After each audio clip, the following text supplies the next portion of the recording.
Cette réflexion va être conduite par l'intermédiaire de films qui ont été choisis par vous, donc 50 ans de cinéma, des années 30 aux années 80.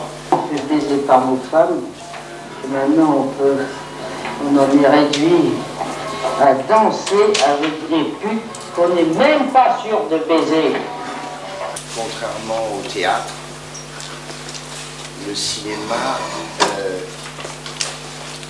est gravé définitivement. En 2020, on la montre pas pareil, on la met pas en scène pareil, on l'interprète pas pareil. Le théâtre, c'est comme la cuisine, comme les légumes. Tu refais, chaque cuisinier, chaque metteur en scène, avec les ingrédients, les acteurs, refait naître une œuvre.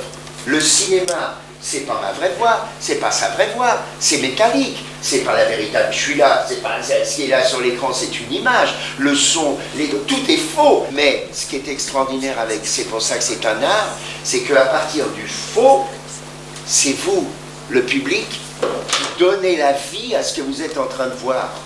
Donc ça veut dire que c'est un art qui est au sommet de tous les autres, parce que c'est le seul où, dans une salle de 100 personnes, il y a 100 interprétations différentes. Le théâtre, il y a des gens qui sont là, sont des acteurs, on est dans la vraie vie, ils ont des sentiments, vous les recevez vous-même à l'intérieur. C'est ça la vie, hein, c'est ça la vie. On ne peut pas faire autrement, vous êtes obligé de le recevoir. Au théâtre, il y a 3 acteurs, toi tu vas regarder celui-là, toi tu vas regarder celui-là, tout d'un coup qui se tait alors que c'est l'autre qui parle, tout d'un coup toi tu vas regarder les deux, l'ensemble, le décor. Vous faites le choix, c'est l'échange de sentiment à sentiment. Alors que le cinéma, il y a quelqu'un qui est passé en sandwich entre vous et les acteurs, c'est la caméra. Ça veut dire que c'est cadré, ça veut dire que vous n'avez pas le choix, ça veut dire que c'est comme la littérature qui est aussi un art mort. Le livre, il est écrit définitivement, l'auteur, il a choisi d'arrêter la phrase là, il a choisi d'en faire une de 3 lignes, il a choisi de dire tel mot, il a choisi de... C'est fini, c'est cadré, vous êtes obligé. Rigidité, la discipline qu'on vous donne, et c'est ça qui est extraordinaire, la force d'un jugement distancié. Au théâtre, vous êtes au théâtre, vous êtes pendant fête, Cyrano, vous n'avez aucun jugement. Et quand tu perds ton jugement pendant le film, c'est que c'est réussi. C'est que tu es dedans. C'est pour ça que comment s'est tournée cette scène, comme tous les films de Lelouch, nous on est là, il nous a absolument pas donné le texte, on n'a absolument pas de scénario, absolument pas de texte à apprendre, il est avec sa caméra, il est là, il vient me dire à moi juste avant la scène, Villeray va te péter la gueule, on est bien d'accord, tu ne réagis pas, tu te défends, tu fermes ta gueule, tu dis pas un mot. Nous, on ne sait même pas où on va, on n'a pas de marque, il faut aller là, il faut aller là. Faites ce que vous avez, allez hop, on y va. Il est là, il parle en même temps que nous, avant nous. Et après, quand il est au montage, comme il tourne énormément, ça durait une demi-heure le tournage. Il y en avait beaucoup plus que ça. Et puis tout d'un coup, il était vraiment que sur Robert, pendant que nous, on continuait à faire la scène. Et puis tout d'un coup, il était que sur Boutier. Puis tout d'un coup, il était derrière Boutier. Puis tout d'un coup, il filmait nos chaussures. Exactement comme quand tu es en direct à la télé avec plusieurs caméras. Toc, Ossel, non, Huster, non, Viret, Huster, Boutier, Huster. Et le mec est là, tchoc, tchoc, tchoc, tchoc. Et il construit ce choix, cette écriture. Enlève le héros d'un film. Tu prends un montage de Mentaliste, tu coupes tous les plans où il est. Tout le reste, à la poubelle. Il n'y a rien. Même quand il y a un second rôle qui fait... Tu fais chier, je vais te péter la gueule. Tu fais, rien, on n'a rien trouvé. Ça n'a d'importance que parce que c'est vu par le héros. Et que tu sais que le plan que tu as sur le salaud qui est en train de dire je vais te péter la gueule, tu es dans la peau du héros et tu es en train de te dire tu peux toujours faire le malin, j'aurai le dernier mot, je te laisse moi qui vais te péter la gueule. Tu t'es mis à la place du héros. Donc si tu veux, il y a eu une bascule du cinéma qui fait qu'aujourd'hui, la preuve, vous voyez des films de Marvel, les films Joker, qui est un film extraordinaire, tout est faux. Non mais c'est du n'importe quoi. Non mais l'histoire, ça pissait de rire. Mais comme tu es au cinéma distancié, tu le juges comme, effectivement, une bande dessinée, quelque chose de totalement irréel. Et 20 ans à venir, il va y avoir de moins en moins de virtuoses du théâtre. Moi, à mon époque, je répétais les pièces 3 mois, sans déconner. Pendant 3 mois, je répétais l'avare, le misanthrope, Hamlet, Richard III. 3 mois à venir tous les jours pendant 8 heures à travailler. Le cinéma, c'est l'art du 1. Si jamais quelqu'un vous met autre chose dans la tête, qu'il aille se faire voir. Tout simplement parce que c'est comme ça, c'est comme la terre, le jour et la nuit, c'est l'équilibre vient de l'opposition entre deux choses. Ils ont tout fait, les animaux. Ils montent, ils sont méchants, ils attendent par derrière, ils sont tout d'un coup pleins de tendresse, ils remercient quelqu'un, ils sont fidèles, tout, sauf l'art. Pourquoi? Parce que l'animal n'a jamais voulu le chiffre 1. Le chiffre 1, c'est le chiffre de quelqu'un qui décide, alors qu'il y a tout le troupeau, qu'il y a tout le monde, de n'en faire qu'à sa tête. C'est de là qu'est né, il faut le comprendre, hein, c'est de là qu'est né le sens artistique, donc culturel, de dire je laisse cette trace. C'est pas au comédien de dire au metteur en scène des cinémas ce qu'il faut faire. C'est pas au comédien de passer de l'autre côté, parce que s'il n'y a pas un maître, eh bien alors, il n'y a pas d'œuvre créatrice, il n'y a pas d'œuvre créatrice, il n'y a pas quelqu'un qui va derrière Van Gogh, tu ne devrais pas faire comme ça. Ta gueule, non, c'est moi Van Gogh, je ne fais pas comme je veux. C'est dans votre tête qu'à partir de quelque chose qui n'est pas un film. Un scénario, c'est pas un film. La preuve, tu prends un scénario, tu le fais tourner par 30 personnes, aucun sera pareil. C'est le même scénario, rien à branler, il y a 30 films différents. Il n'y en a pas un qui se ressemblera. C'est la totale emprise de quelqu'un qui dit « je vois ». Et ensuite, quand il a pris les acteurs, les techniciens, qu'il a tourné, qu'il a tout fait, le film est projeté. Et le film qui est projeté, ça doit être celui qu'il a vu. Ça veut dire que si le monteur se permet de dire « non, il faut couper là », non, c'est pas là que je veux qu'on coupe, c'est là. C'est là, parce que je veux laisser les gens en attente de la réaction de l'autre. Quoi? Ta gueule, c'est ce que je décide. Donc ça veut dire qu'une fois qu'on projette le film, les gens dans la salle, qu'est-ce qu'ils voient? Ils voient exactement le film que ce metteur en scène avait vu et après ils jugent. Ce qui compte dans le cinéma, c'est de justifier qu'il y a une caméra parce qu'elle doit toujours être placée là où elle devrait être. Sinon c'est de la photographie. Donc quand tu distancies, tu te mets au-dessus et tu juges. Quand tu veux pas juger, tu es en dessous. Et quand tu te mets en dessous, c'est la troisième position. C'est celle qui fait le héros. Tu es en dessous, donc tu regardes. On vient de parler de train, on vient de parler d'un cinéaste qui finalement impose à ses comédiens de n'être rien d'autre que des comédiens. Et il y a un cinéaste qui vient évidemment à l'esprit, c'est Alfred Hitchcock. Rappelons 53 longs métrages et un extrait tiré de La mort aux trousses que vous avez choisi, Francis. Here we are again. Yes. Recommend anything? The book Trial. A little trouty, but quite good. So. Good?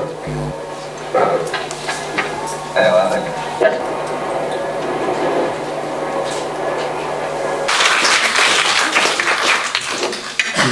Je fais plus court comme ça, on va voir tous les extraits.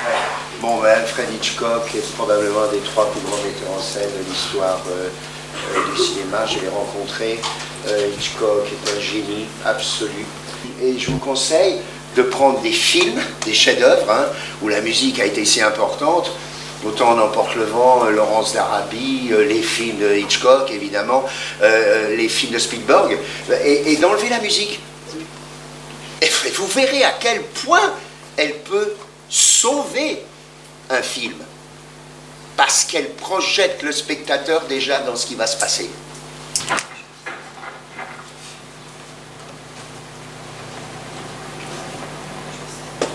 Il y a des tueurs qui viennent pour le tuer et toute la ville l'a abandonné.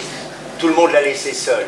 Et ça, c'est Grace Kelly, c'était sa fiancée, l'autre c'était sa pute, et elles foutent le camp toutes les deux.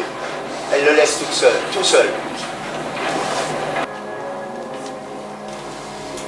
Peut-être un des vraiment 5 plus grands films de l'histoire du cinéma. C'est absolument indispensable que vous le regardiez. Vous avez vu que le gars, là, il n'a même pas dit un mot. C'est exceptionnel. Vous avez eu l'exemple justement de la caméra au-dessus. Vous avez eu l'exemple de la caméra en dessous quand il sort de la première fois, quand il ouvre la porte, c'est le héros qui sort. Et Cooper, tu le vois, c'est un des plans les plus célèbres de l'histoire du cinéma, tu le vois à travers la fenêtre qui est un peu brisée. Il a, je l'ai vérifié, 7 sentiments différents en un seul plan. La rage, la colère, la peur, la détresse, le courage. Enfin, c'est inimaginable ce que fait cet acteur dans son visage sans un mot. C'est la Bible pour un metteur en scène, à tous les niveaux. Un coup pour le principe d'entre et je vous en supplie, je me mets à genoux pour que vous vous en rappeliez. Non, mais je vous en supplie, vous regardez 2 fois, 3 fois, 10 fois la Dolce Vita. Et je vous en supplie de mettre ça en marge dans tous vos scénarios, dans la tête de qui doit être le spectateur. S'il est dans la tête de personne, d'humain dans le film, il n'y a pas de film. Donc tu dois te tracer dans la tête de qui il est. Tu peux mettre personne devant Fellini. Quand Fellini est mort, il a eu des obsèques nationales en Italie. Il n'est pas né cinéaste. Il est dans une famille, il est loin de Rome, il n'est pas du tout à Rome, et ce Fellini, jeune, décide de venir à Rome, on est en plein fascisme.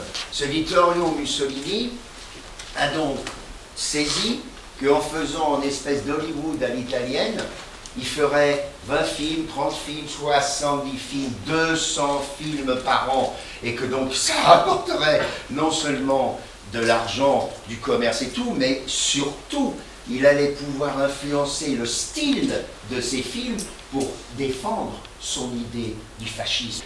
Le cinéma italien va donc commencer par des metteurs en scène que la France n'a jamais eu, Luchino Visconti, Roberto Rossellini, Federico Fellini, Vittorio De Sica, qui fait tourner non pas des acteurs mais des amateurs. Le cinéma italien, tu as de la sueur sous les bras, tu dégoulines, c'est la vie, t'es crado, il y a des gueules incroyables, c'est le réalisme. Alors que le cinéma américain, John Wayne, il a son chapeau, il n'a jamais de barbe, il vient de traverser le désert, de tuer les Indiens, il n'y a aucun problème, pas de sueur, pas de tâches, ils sont impeccables dans tous les westerns, il n'y a aucun problème. Le cinéma italien a ramené la vie.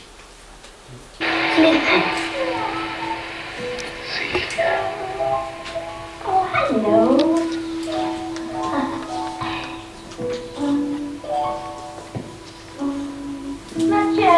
C'est la musique qui repart avec une délicatesse, mais c'est magnifique. C'est un vrai travail, absolument extraordinaire. Et tout le film est comme ça. Soit avec ta caméra, comme nous dans notre tête, tu filmes la vérité, la réalité, le monde tel qu'il est, soit tu filmes ce que devrait être le monde. Out Caesar, out Norris, Emperor of the world.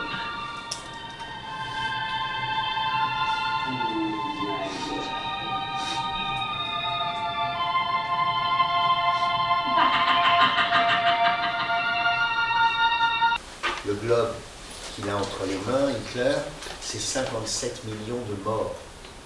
Même sur un sujet aussi horrible, il arrive à surmonter ça par le cinéma. C'est extraordinaire d'avoir ce culot-là. That's all right. We are not particular.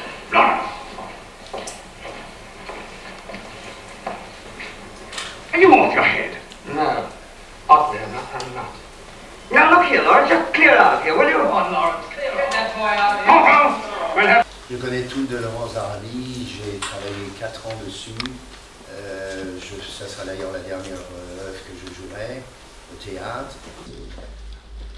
Une peinture, c'est l'interprétation, mais je sais pas, je veux dire, on a honte quand on voit ça. C'est-à-dire, je peux vous citer 10 acteurs français, vas-y, fais ce que fait Peter O'Toole là. Allez, vas-y, fais-le. J'ose même pas dire leur nom. Parce qu'ils ne travaillent pas. Parce que j'ai très bien connu Maurice Jarre, il m'a raconté comment ça s'est passé pour Laurence d'Arabie, je pourrais vous en parler pendant des heures et des heures. Il est là, il est comme ça sur son piano, et il fait...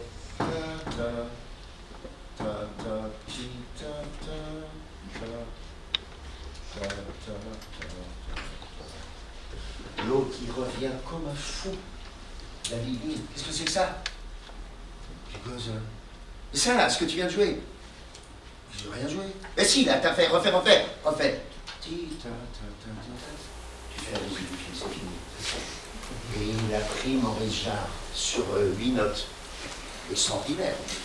Il n'avait jamais fait. Il a fait les dimanches de Libre et basta. Donc David Lean installe avec une petite voiture et la caméra dessus, de façon à suivre le départ du train, en latéral comme ça, pendant qu'il y a des caméras qui, elles, prennent le train en latéral pour prendre en gros plan possible, on verra ce qu'on en fait, l'intérieur du wagon. Et elle court avec son truc, mais le gars du train, il va trop vite.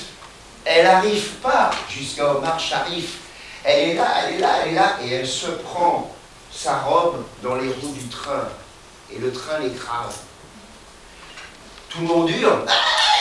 Le gars arrête la machine, et David Lean est sur la petite voiture, avec la caméra.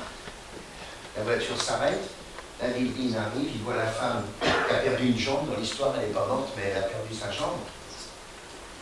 Il regarde Omar et il dit, on recommence. Et Omar Sharif est devenu fou, furieux. Il est descendu du wagon, il a été jusqu'à David Lean, les assistants l'ont arrêté, l'ont remis dans le wagon et tout, et ils ont refait la scène. Ça a changé tout simplement que le film s'arrêtait. Voilà, donc il y a des moments, si tu veux, terribles aussi, où seul metteur en scène a la responsabilité de tout. Et il doit continuer. Moi, un jour, j'ai failli passer à, mais vraiment même pas ça, du bord du précipice, dans un film. Mais souvent, tu te dis, quand tu tournes au cinéma, tu as l'impression que tu es invincible, quoi. Tu fais des trucs complètement qui t'échappent. Pourquoi vous n'avez choisi aucun film après les années 80? De nos jours, il n'y a aucune scène qui vous touche? Si, d'abord, je pensais, si tu veux, que vous connaissiez pas ce cinéma-là, et c'est pour ça que je pensais le plus intéressant de vous en parler. À notre époque, c'est d'ailleurs la même chose le problème du foot, c'est-à-dire qu'à notre époque, je t'assure que c'était une pyramide, c'est-à-dire que le metteur en scène, c'était le Dieu vivant. Et donc tu savais qu'il y avait quelqu'un qui, au-dessus, quoi que tu fasses, prendrait la décision. Donc tu te permettais de tout faire, de proposer, d'être complètement vrai, il dirait non, mais au moins tu faisais. Moi, à chaque fois que je vois un film, enfin 2 fois sur 8, je me dis, ce truc-là, je suis sûr que c'est pas le metteur en scène qui l'a voulu, c'est l'acteur qui l'a imposé, ce machin-là, c'est le scénariste qui a fait chier, qu'il fallait absolument qu'il y ait ça, et le costume, là, comment le mec a pu laisser passer ça. Le problème, c'est que la caméra doit tomber amoureuse de l'acteur. Et que la caméra tombe amoureuse d'un acteur, c'est tout simplement savoir que la caméra doit filmer cet acteur sans qu'on ait l'impression qu'il sache que la caméra le filme. C'est ce qu'il y a de plus difficile. C'est d'arriver à obtenir des acteurs qui soient dans un ailleurs. Il ne faut pas que vous deveniez des gens disciplinés. Il faut qu'au contraire des autres, vous soyez indisciplinés. C'est pour ça que j'ai beaucoup aimé ce que j'ai fait hier, parce que c'était n'importe quoi. C'était je pense qu'à moi, c'était je suis dans l'indiscipline, c'était fait chier, je comme ça, c'est comme ça. L'instant que vous avez pris avec votre caméra, il ne devait jamais arriver. Il n'arrivera jamais plus.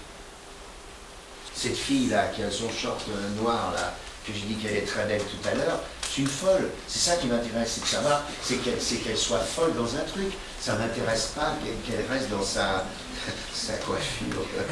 Mais qu'elle continue de déranger. C'est ça qui est intéressant. Bah merci. Hein. Voilà. Merci à vous.